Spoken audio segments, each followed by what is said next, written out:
Assalamualaikum warahmatullahi wabarakatuh. Nama saya Muhammad Rizky Fadilah.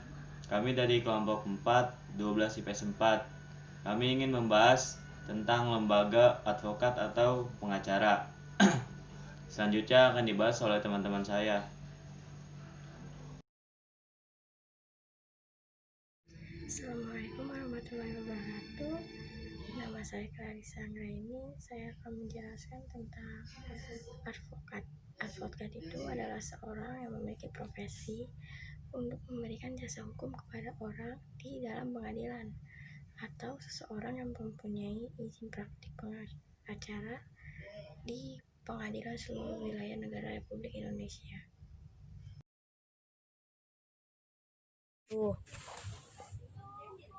Perkenalkan, nama saya Ulan Septiani, kelas 12 IPS 4.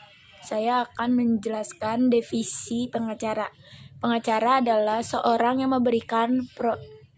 memiliki profesi untuk memberikan jasa hukum di dalam pengadilan di lingkup wilayah yang sesuai dengan izin praktik beracara yang dimilikinya.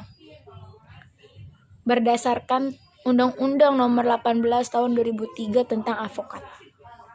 Ruang lingkup kerja pengacara itu ada 4. Yang pertama, memastikan bisnis perusahaan Anda berjalan sesuai hukum yang berlaku. Mencegah timbul perselisihan atau masalah hukum di kemudian hari. Yang ketiga, memberikan perlindungan hukum atau pembelaan di dalam maupun di luar pengadilan. Yang keempat, mengambil tindakan untuk mencegah kerugian. Terima kasih. Assalamualaikum warahmatullahi wabarakatuh. Nama saya Dwi Wahyuni dari 12 IPS 4. Di sini saya ingin membahas tentang dasar hukum terdapat di Undang-Undang 18 Tahun 2003 tentang advokat. Yang kedua, Undang-Undang Nomor 8 1961 tentang hukum acara pidana. Dan yang ketiga, keputusan bersama Ketua Mahkamah Agung dan Menteri Kehakiman Republik Indonesia.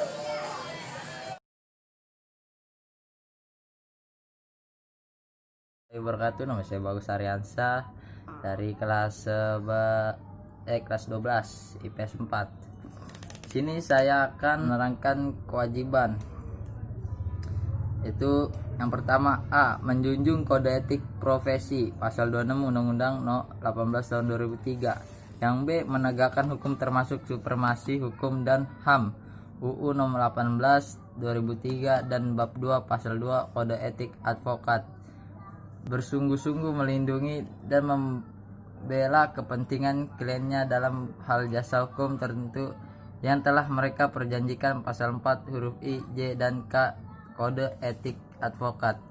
Yang D. Menghasilkan segala sesuatu yang diketahui atau diperoleh dari kliennya karena hubungan profesinya, kecuali ditentukan oleh Undang-Undang pasal 19 ayat 1 UU No. 18 Tahun 2003. Yang E. Menghormati lembaga peradilan sebagai office of the court dan segala perangkat di dalamnya, termasuk membantu hakim dalam mencari kebenaran, pasal 218 KUHP. Yang F itu bertingkah laku sesuai dengan kehormatan, martabat, dan tanggung jawab dalam menjalankan kewajiban sebagai advokat, pasal 4 ayat 3.5 Undang-Undang No. 18 Tahun 2003.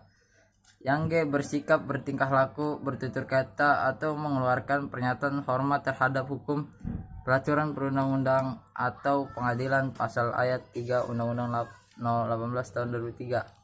Yang H. Memberi bantuan hukum secara cuma-cuma bagi klien yang tidak mampu, pasal 22 Undang-Undang No. 18 Tahun 2003. Yang I.